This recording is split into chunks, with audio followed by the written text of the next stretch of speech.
With Harcourt Shepherd Property, the largest Harcourt group in SA. Just Google Shepherd Property. Showers clearing later with a top of 19. Tomorrow a possible shower 17. Sunday possible evening rain 16. And possible morning rain for Monday 14. Then a possible shower Tuesday, a shower or two Wednesday and a possible shower Thursday with temps in the mid-teens. Right now 13 degrees. More news as it happens on 5AA.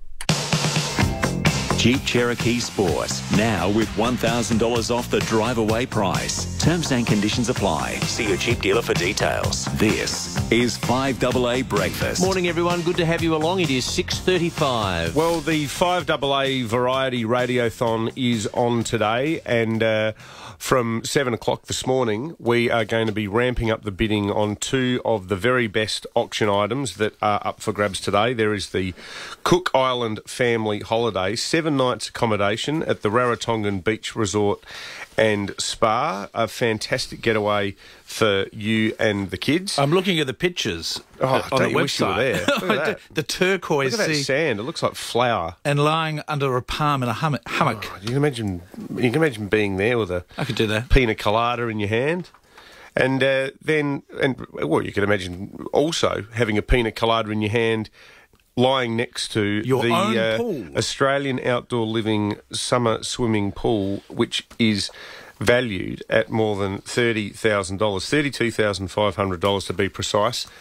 If Michael McCabe got his way, he would be extremely happy because he is the leading bidder at the moment with a bid of $15,000. That's half price. Sadly, though, Mike, I think it's probably going to go up, so you're going to have to keep an eye on that. So keep those bids coming in, and you can bid on 5AA.com.au and then go to the events link or give us a call, 8419 1473. Let's head across to New Zealand. That's right, in the direction of Rarotonga to talk to our good friend Selwyn Manning, who is the editor of EveningReport.nz. Selwyn, thanks for your time. Always great to catch up with you on a Friday, mate. Now, we were talking a few weeks ago about how John Key's National Party government was struggling a bit in New Zealand. It now looks like they have absolutely turned things around and are rolling all of their opponents. Yeah, that's right. The latest Roy Morgan poll, Dave, it shows that John Key government has turned that right around. The Nationals have notched up around 50.5% support of those polled. That's a lift of 7.5% since early July. So that's a major turnaround there. Labor Party, it has sunk right down to just 27% support for those polled. That's a drop of 5 percentage points since the last Roy Morgan was done here. The Green Party, also in opposition, it shed 2% and it's sitting around the 11%. The centrist New Zealand First Party, more a nationalistic kind of takes on Parliament. It's reasonably steady on around that 8%. But the balance of all the other minor parties, they basically support the government, Dave. But this poll result, it is a surprise, like you alluded to in your intro there, especially considering the third-term national government does appear weak.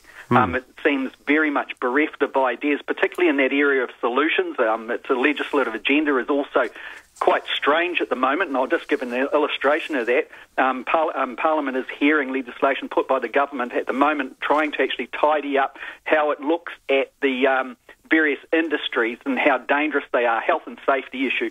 It is kind of assessed that even though the farming sector represents around 1/3 of industry deaths in New Zealand per year, it has placed it right down in the pecking order as far as how dangerous it is in this legislation and put worm farms right up the top as the most, Worm farms? There's strange stuff. You get my drift on that one. People being attacked by worms.